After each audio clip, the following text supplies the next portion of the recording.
Justice Lokur का ये कहना था कि एक प्रेसिडेंट कोर्ट ने सेट कर दिया है। प्रेसिडेंट ये कि मान लीजिए कल को किसी और स्टेट को लेकर भी पार्लियामेंट ये डिसाइड करती है कि इस स्टेट के का भी बंटवारा कर दिया जाएगा, दो हिस्सों में डिवाइड कर दिया जाएगा और साथ ही साथ इस स्टेट को भी यूनियन टेरिटरी में तब्दील कर दिया जाएगा।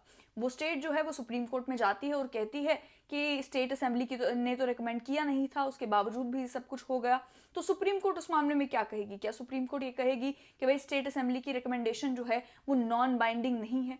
फिर मान लीजिए ऐसा ही तीसरी स्टेट के साथ भी होता है, चौथी स्टेट के साथ भी होता है। ये सवाल जो है, ये काफ़ी महत्वपूर्ण सवाल जो है वो जस्टिस लोकुर ने खड़े किए। आर्टिकल 370 की सुप्रीम कोर्ट की जजमेंट के ऊपर सवाल खड़े किए हैं पूर्व सुप्रीम कोर्ट के जज जस्टिस मदन बी लोकुर ने।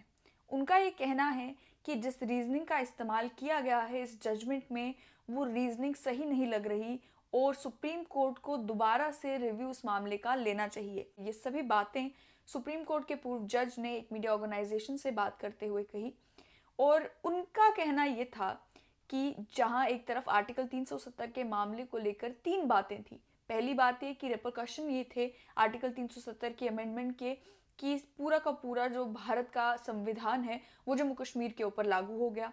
दूसरा कि जो आर्टिकल 367 को अमेंड किया गया था और उसमें कॉन्स्टिट्यूएंट असेंबली को बदलकर लेजिस्लेटिव असेंबली कर दिया गया था। और तीसरा ये कि इससे पहले जितने भी कॉन्स्टिट्यूशनल ऑर्डर जम्मू कश्मीर के कॉन्टेक्स्ट में जारी किए गए थे उन सबको खत्म कर दिया गया।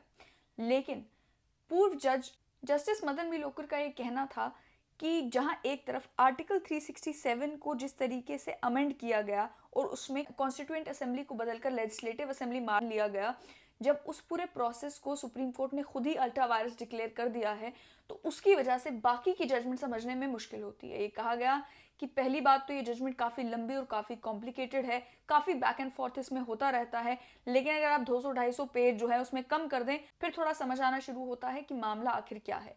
लेकिन उस मामले में भी कम्प्लेक्सिटी तब आ जाती है जहां एक तरफ सुप्रीम कोर्ट ने खुद ही कहा कि आर्टिकल 367 में जो इंटरप्रिटेशन क्लॉज लगाया गया है ये अल्ट्रा वायरस है, वहीं दूसरी ओर उसी की बुनियाद पर जो है जजमेंट सुना दी जाती है कि आर्टिकल 370 को लेकर जितनी भी अमेंडमेंट की गई है उन्हें अपहोल्ड किया जाता है।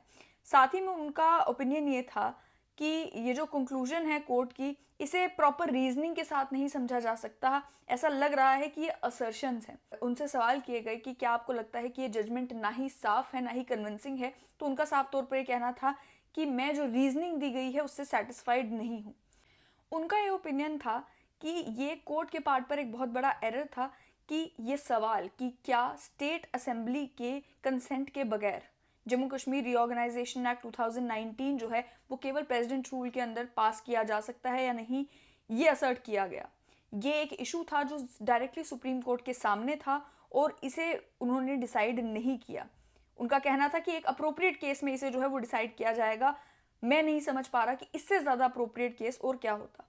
फिर उनसे यह सवाल पूछा गया कि आर्टिकल 3 तो ये कहता है कि आपको रीऑर्गेनाइजेशन बिल पार्लियामेंट में प्रेजेंट करने से पहले ही स्टेट असेंबली की रिकमेंडेशन की ज़रूरत है। कोर्ट ने ये अगर ये डिसीजन लिया कि ऐसी रिकमेंडेशन नॉन बाइंडिंग है, क्या उससे कॉन्स्टिट्यूशनल प्रोसीजर जो है उसे सकमवेंट किया गया है, यानी कि उसे बाईपास किया गया है?